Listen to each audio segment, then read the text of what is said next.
Okay, Abusia, the appointed Chief Justice Paul Baffoe Edin Sembi Ababetuja Ochese or Babe Sete a specialized court na HSA or day a illegal mining cases and the Akonta mining cases as Sisiano on any judges akasa or say judges for no say a year or setisa courts na a yes almost na almost fast track a yes cases no and many with immediate effect as see Paul Baffoe as shaky a year NPP ne a chairman Wontumi as see a chairman Wontumi no eja egunichima enye asamketo akra na nsema odi tujano momienko na yenkonko and sama aye Chief Justice Paul Baffoe edi etuja unsubscribe ya subscribe like na share ma afufronso ensa into me and kabi aha Ghana Politics Avenue. So, and don't forget to click on the notification bell so that any update be able drop biano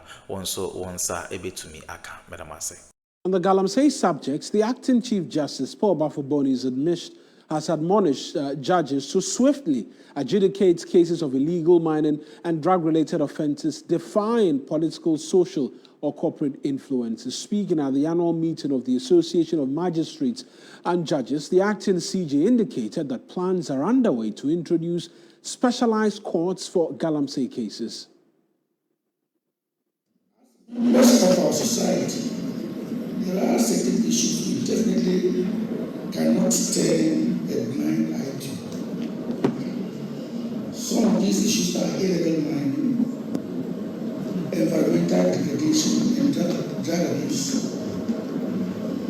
The last clearing the forest for mining has not destroyed natural habitats, disrupted ecosystems, and reduced the land's ability to provide essential services like water purification and carbon sequestration. Economically, while providing some income, the environmental damage received from agriculture has led to higher living costs.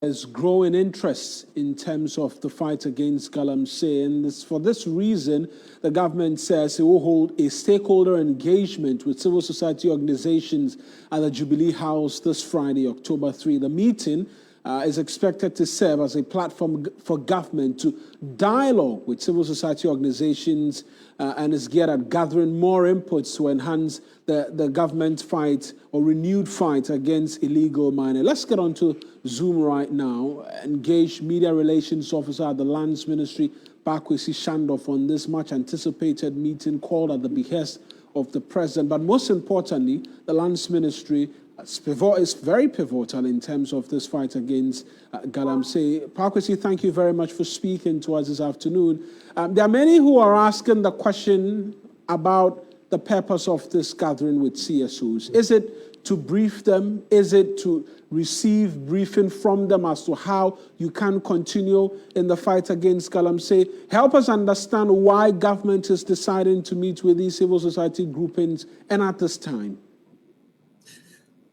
All right, good afternoon, and thanks for reaching out on this particular subject matter. So, indeed, as announced and indicated, government would be having this crunch and all-important meeting with civil society organizations on Friday, October 3rd at the Jubilee House. The essence of this conversation basically ties into the methods or the measures that the ministry has adopted in the fight against illegal mining. Indeed, if you examine those rafts of interventions, you will see that stakeholder engagement, education, and sensitization is part of the mechanisms that the ministry has adopted. And so it is only for that purpose that we are meeting civil society organizations. First of all, to serve them with concrete updates on all that the ministry has been doing so far. That update is only supposed to inform the public discourse and commentary.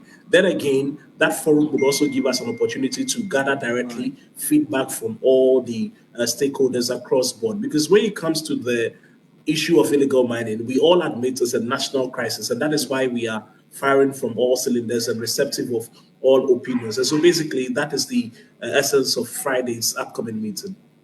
You're going to muffle the voice Voices of civil society organizations after this meeting. It's a criticism that's coming up. How do you respond to this? That is so untrue. Indeed, we have well over 60 civil society organizations who would be part of that particular conversation. If all of them turn up, I'm curious, how is anybody going to muffle or stifle their voices or gag them in any way? That is an absolute falsehood. Indeed, the government is open to external and extensive conversations, and that again, I'm saying, is the essence of this engagement. After our conversation with them, if they still have pointers, if they still have germane issues that they want to raise, of course, they are at liberty to do so. But effectively, we want them and all other relevant parties to understand, first off, what government is doing, the latest draft of intervention, and the vision of government to deal decisively with the menace of illegal mining. And so it's not a forum for asset where window dressing issues or turning the critics into favorable propagandists. That is not the objective of that meeting whatsoever. Since you're here, update us on the latest with the National Anti-Illegal Mining Operations Secretariat in terms of operations on the ground. We have very good word that some operations were being undertaken today at some critical mining areas. Talk to us about the work being done.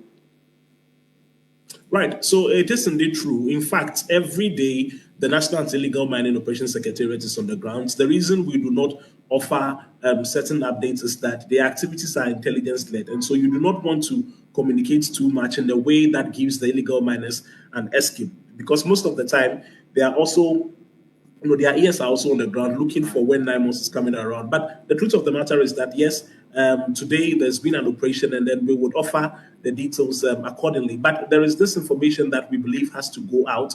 You would recall that somewhere last week in the Futu Offing Shelter belt, some 9 illegal miners who had re-entered the forest were flashed out. As I speak, they have been brought to the capital and they have been arranged for prosecution. And that only aligns with the ministry's renewed energy to ensure that anybody who is caught whatsoever, regardless of their political affiliation or regardless of who they are connected to, that fellow will be dealt with accordingly. And so that is the latest with 9 months. About today's operation, we'll communicate duly in due time. Pakwisi, thank you very much for that update. That's Pakwisi Shandoff. He speaks for the Lands and Natural Resources Ministry, joining us this afternoon. But we're staying on the subject of illegal mining because scientists are raising red flags over the environmental toll of illegal mining in the country. They argue the country's water bodies and soil is under threat, leading to worsening food security. The warning came during the 8th Sustainable Phosphorus Summit, where global experts and stakeholders gathered to chart a path toward food security and develop a phosphorus action plan. Africa spends an estimated $50 billion every year on food imports, despite a population nearing 2 billion. Over $42 billion is lost annually in Africa to land degradation. However, experts say the efficient use of phosphorus will help rejuvenate the soil and improve food production. In Ghana, poor fertilizer practices and pollution from illegal mining are damaging soil and water systems, resulting in low crop yields. There are some potentially toxic metals, but also by the kind of things we do, typical of which is the illegal gold mining activities. We expose these potentially toxic metals. And when they get mixed with water, for example, they move. We get our soil contaminated, we get our food contaminated, and we get our water contaminated. We need to do away with the illegal gold mining, for example. We need to also build capacity of our farmers, how to utilize all kinds of inputs. According to Professor Brian Spears from the University of Edinburgh, UK, lakes across Ghana and Africa are facing multiple pressures, with illegal mining being a major factor. One of the common problems across the continent of Africa is phosphorus pollution. Of course, there are others, including illegal mining, aquaculture activities, and also unsustainable agriculture practices. So when we use phosphorus for agriculture, it's very important for food production. We use too much of it, we lose it from the soils, it enters rivers, it enters lakes, and it creates toxic algal blooms, which are dangerous to humans and animals and can result in fish kills and biodiversity loss. The summit brought together scientists from around the world to explore sustainable phosphorus use and strengthen agricultural resilience across the continent.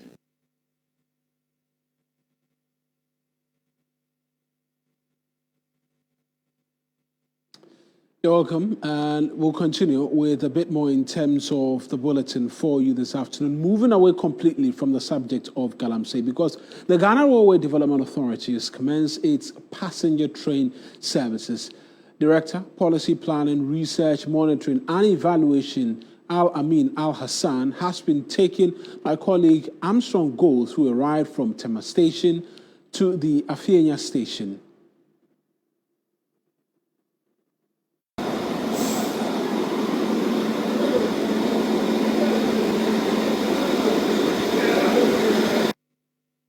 So it's the first time we are running the passenger service train from Tema to Afienya and from Afienya to Addo, and we are told that only 15 cities from Tema to Afienya, and from Afienya to Addo we get to pay 25 cities. But let's get more details on what to do on the train, how to get to the washroom, whether you can eat on the train, and the do's and don'ts. Let's get into the technicalities of what exactly can be done on the train. So, good morning. You are live on TV3. Explain to us what we are to know about this train. We've seen a washroom. Some people are asking, is it more or less like another driver's area? Can they access that place? Where can passengers exactly enter into? Let's start from the beginning. All right, thank you very much. This is the Tema to Mpakada Railway line, currently being trialed by the Ghana Railway Development Authority.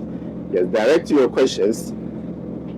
When you get on board, you can first we have wash-up areas all over in at the stations. Passengers in the concourses are able to use them before boarding the train. As soon as something happens that you are on board and you want to use, we have fully operational toilets facilities on board the train. Anybody at all can use? It's for passengers. Is it for free? You are on board, you've paid to board the train, so yes, naturally any facility on it is for you to use. It's for free. We saw some people eating wachi, we saw some people eating, what's the name? A lot of other things. Is it allowed to eat on the train? We encourage people not to. In every community area or public space, you shouldn't be eating in public where others may not want the smell of the food you enjoy. On these trains, we will not encourage people to eat on them. Yeah, we will not encourage or eat. We will not. We will put prohibition notices here. Do not eat on the trains. So if you are boarding this train, you are not supposed to be eating. I saw someone eating wachi early in the morning, and myself, of course, I wish I had somebody. We are told you cannot eat on the train. We are also told, is it going to be cashless or people are going to carry money from time to time to pay? How's it going to be like? We have installed ticketing system at the stations, and we have ticketing areas at the stations, and then we have onboard equipment and gadgets that people will take. So you've got to pay. It's a cashless system. You've got to pay in advance of boarding. We'll be issuing you what is called the tap and go, similar to what we have on the island buses. So we have that one. We have a similar system here. So no we cash. Pay in advance. We do not want to hold any cash. We want to avoid revenue leakages. Things have happened in the past that we do not want to repeat presently. No. So it is. Do you have VIP areas, VVIP, or is all equal? At the minute, it is standard, but then we have areas that in the course of time will be dedicated as VIP areas. Well, that's my colleague Armstrong Gould with one of the leads at the Railway Department. He's been speaking as well to the Transport Minister about what to expect in the rail sector. Yes, let me say that we at the Ministry of Transport and our agency, Ghana Railway Development Authority, are very happy that today we have seen our train on the tracks and ready to move. We are happy because it will help reduce some of the burdens on our people that they have to use only the road to travel from Accra to Pakadan. Now they will have an alternative, that is to use the rail, and that will be quick, that will be fast, and that will be cheaper, and it will help us to remove the traffic or reduce traffic on our main road. You saw the congestion, and so we are happy that today the train is taking off, and we are only praying that it will continue to serve the people within this catchment area. So far we know we have only 2 DMUs now. And we have plans as a ministry to add up going forward. We have plans. Definitely. The rail is the way to go. It is cheaper, it will be able to take larger volumes of cargo and passengers, and again it will help to reduce the cost of doing business because using the rail or the train is more cheaper than the main engine vehicles on our trunk route. So the ministry and government, for that matter, His Excellency the President, has a vision of actually expanding the rail infrastructure. We are looking at the Western Rail, we are looking at the Eastern Corridor, and we are looking at the Central. But for now, it is the Tema and Pakada that we are operationalizing today, and plans are far advanced in getting some resources to finish up the Western Rail. You know, that is the area where we have a lot of mineral resources that needs to be conveyed in larger volumes and quantities. So we have plans to expand to the rail sector. Let's move away from that. And the Teachers and Education Workers Union, TEU, they've suspended their nationwide strike following a breakthrough in negotiations with the Fair Wages and Salaries Commission. Now, at a press conference, TEU General Secretary King James Azotiba announced that the Commission has committed to fast-tracking discussions aimed at addressing the union's concerns. As a result, TEU is directing all its members to return to work on Thursday, October 2, 2025, to ensure the smooth running of schools across the country.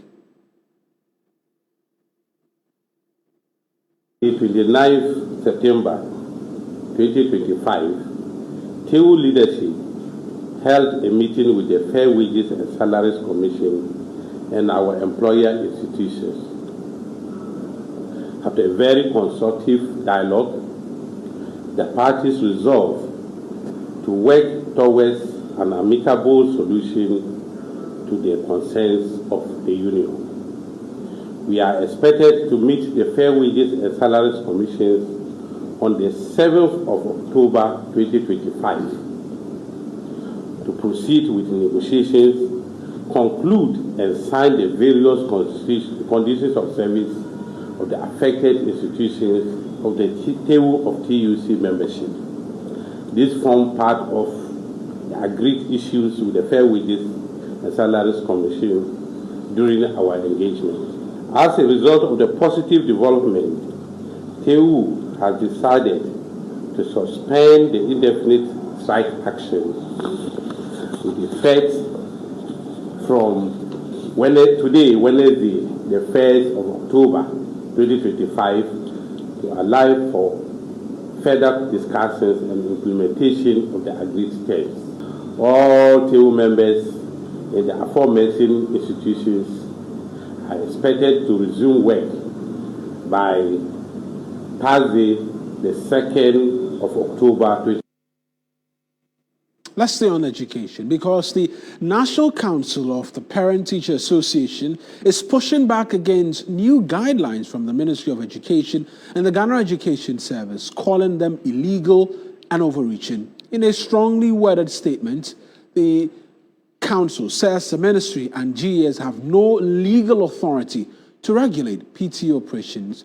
The Ministry of Education and the Ghana Education Service outlined some new guidelines for the return of PTA in schools. These include, you see those on your screens right now. Let's try and walk you through what the details are this afternoon. And amongst the many things we're expecting, only parents or guardians with wards enrolled in a particular school can serve as PTA members or executives. Also, executives may serve 2 terms of 2 years each at the basic level and 1 year term or 1 2-year term at the secondary level. Also, PTA accounts will be audited annually by the Auditor General with annual reports submitted to various regional and district education offices. And also, school heads must approve before PTA executives sign checks to access the PTA account. Teachers are banned from collecting PTA levies or being signatories to PTA accounts. All of these and more, but the Council argues that parent-teacher associations are voluntary groups registered under the Companies Act and not subject to control by statutory bodies like the Ghana Education Service or the Ministry of Education. And they've issued a statement signed by the General Secretary, Gapson Kofi Raphael, has described the move as ultra-virus and warned that such guidelines are without legal backing. Let's try and also our political highway. So Chief Justice Paul Baffoe and I say judges no almost fast track illegal mining cases bia baby drew a Supreme Court. Bia bisua e better say some Japan kokotisa in some way e my aha Ghana Politics Avenue. So madam say, and don't forget to click on the notification bell so any updates be drop bia no once e be to me aka madam say.